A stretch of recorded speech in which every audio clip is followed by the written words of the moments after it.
Watch the moment Michelle Dewberry clashed with Jeremy Corbyn's former advisor on GB News as a row erupted over how much Britain's wealthiest should pay in tax.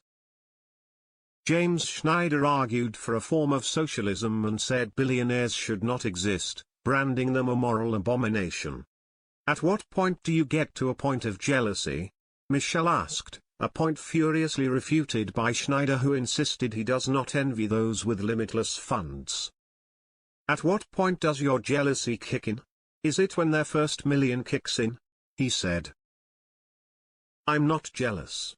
If I was, I would go out and earn a lot of money. I want to take from the rich to give to us all." Michelle responded, "It's a good job I am not a billionaire, because I would tell you to sling your hook. If you were in charge, I would get my stuff and move to a place like Dubai where there is less tax." Schneider said such a move would be unpatriotic and taking more from the rich would assist with things like childcare and transport, which would make the country greater as a whole. "I do not think the Bank of England giving out hundreds of billions of pounds in quantitative easing to inflate asset prices, that means people that hold assets get their assets inflated," he said. "Have they done anything? No. The Bank of England has acted in such a way to put more money on their asset value.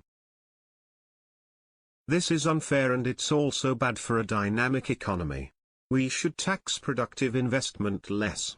Unproductive asset hoarding should be taxed much more." It comes as new figures revealed Labour's inheritance taxes will affect 150,000 families by 2030.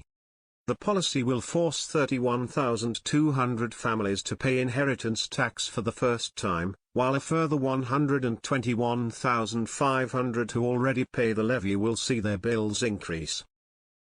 From April 2027, unused pension funds will be included in estate valuations for inheritance tax purposes. A property worth £300,000 with a £100,000 pension would face a £30,000 tax bill, rising to £110,000 if the pension was valued at £300,000, according to interactive investor analysis. The changes create a double hit for beneficiaries, with some facing combined inheritance and income tax rates as high as 90% on inherited pensions.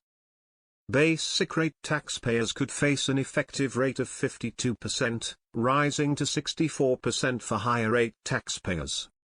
Richard Wilson, chief executive of Interactive Investor, condemned the proposals as an affront to people who have done the right thing. He warned the changes would undermine the already fragile confidence in the pensions system and could drive decisions harming long-term financial security. Inheritance tax receipts have already hit £6.3 billion between April and December 2024, up £600 million from 2023. The Office for Budget Responsibility expects receipts to rise to £8.3 billion in 2024-25, with estates subject to the tax nearly doubling to 9.5% by 2029-30.